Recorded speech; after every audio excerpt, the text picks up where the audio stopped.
देश में अवैध घुसपैठिए, जनसंख्या संतुलन और डेमोग्राफिक बदलाव को लेकर अब बहस अपने सबसे निर्णायक दौर में पहुंच चुकी है और इसकी सबसे बड़ी वजह बनी है केंद्र सरकार का वह बड़ा फैसला, जिसकी घोषणा प्रधानमंत्री नरेंद्र मोदी ने 15 अगस्त 2025 को लाल किले की प्राचीर से की थी। उस समय प्रधानमंत्री ने कहा था कि देश में हो रहे अननेचुरल डेमोग्राफिक चेंज यानी और स्वाभाविक जनसंख्या बदलाव का अध्ययन करने के लिए एक हाई पावर कमेटी बनाई जाएगी।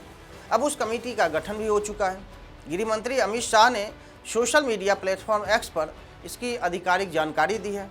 अमित शाह ने लिखा कि घुसपैठ और अन्य कारणों से होने वाला जो स्वाभाविक डेमोग्राफिक बदलाव देश की राष्ट्रीय सुरक्षा, कानून व्यवस्था और सामाजिक संरचना के लिए गंभीर चुनौती बन चुका है। उन्होंने बताया कि जस्टिस प्रकाश प्रभाकर नावलेकर की अध्यक्षता में गठित इस हाई लेवल कमेटी में जनगणना आयुक्त, पूर्व IAS अधिकारी दुर्गा शंकर मिश्रा, पूर्व IPS अधिकारी बालाजी श्रीवास्तव और अर्थशास्त्री डॉक्टर शमिका रवि को शामिल किया गया। यह समिति पूरे भारत में अवैध प्रवास और उससे जुड़े जनसंख्या बदलाव के प्रभावों को अध्ययन करेगी। दरअसल पिछले कुछ वर्षों से पश्चिम बंगाल, असम और त्रिपुरा जैसे सीमावर्ती राज्यों में अवैध बांग्लादेशी और रोहिंग्या घुसपैठ को लेकर लगातार राजनीतिक और सामाजिक तनाव बढ़ा है। खासकर पश्चिम बंगाल चुनावों के बाद यह मुद्दा राष्ट्रीय राजनीति के केंद्र में आ गया। राज्य में कई जगह डिटेंशन सेंटर बनाए गए। मालदा में एक बड़े डिटेंशन सेंटर की शुरुआत भी हो चुकी है। पश्चिम बंगाल विधानसभा में शुभेंदु अधिकारी ने इस मुद्दे पर तेहद तल्ख बयान देते हुए कहा कि अवैध घुसपैठियों को डिटेंशन सेंटर में रखकर देश के पैसे से सुविधा देना सावधान या फिर इसका समाधान नहीं हो सकता। उन्हें कहा कि जो लोग अवैध रूप से भारत में आए हैं उन्हें वापस भेजना ही अंतिम रास्ता होना चाहिए। इसी बीच सीमावर्ती इलाकों से ऐसी तस्वीरें भी सामने आई है जिनमें बड़ी संख्या में लोग बांग्लादेश सीमा की ओर लौटते दिखाई दे रहे हैं, मानो मेला सा लग गया हो। कई रिपोर्ट्स में दावा किया गया है कि कुछ रोहिंग्या और बांग्लादेशी परिवारों ने यह कहना शुरू कर दिया है कि अब भारत उनके लिए सुरक्षित नहीं रहा। हालांकि इन दावों की स्वतंत्र पुष्टि अलग अलग स्तर पर की जा रही है।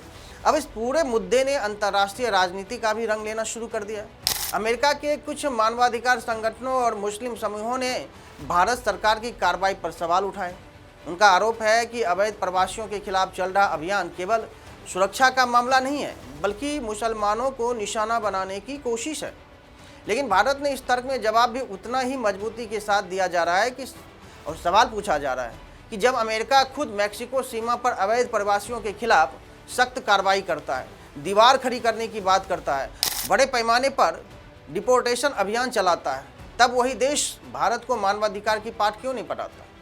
अमेरिकी राष्ट्रपति डोनाल्ड ट्रंप भी अवैध प्रवास के खिलाफ लगातार कठोर कदम अपनाने की बात करते रहे। ऐसे में भारत के भीतर यह भावना मजबूत हुई है कि हर देश को अपनी सीमाओं और जनसंख्या संरक्षण और जनसंख्या संरचना की सुरक्षा का अधिकार है। हालांकि इस पूरे मुद्दे में सबसे महत्वपूर्ण बात यह है कि बहस संवैधानिक और मानवीय दायरे में हो।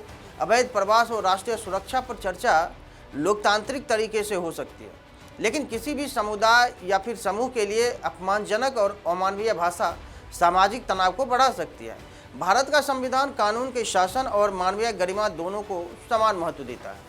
अब देखना होगा कि केंद्र सरकार की यह हाई लेवल कमेटी अपनी रिपोर्ट में क्या सुझाव देती है और आने वाले समय में देश की नागरिकता, सीमा सुरक्षा और फिर जनसंख्या नीति को लेकर कौन से बड़े फैसले सामने आते हैं, क्योंकि यह मुद्दा अब केवल राजनीति का ही नहीं बल्कि राष्ट्रीय सुरक्षा, सामाजिक संतुलन और भविष्य की नीति का बड़ा प्रश्न बन चुका है। इस पूरे मामले पर आपकी क्या राय है, हमें कमेंट करके जरूर बताइए। तब तक के लिए धन्यवाद।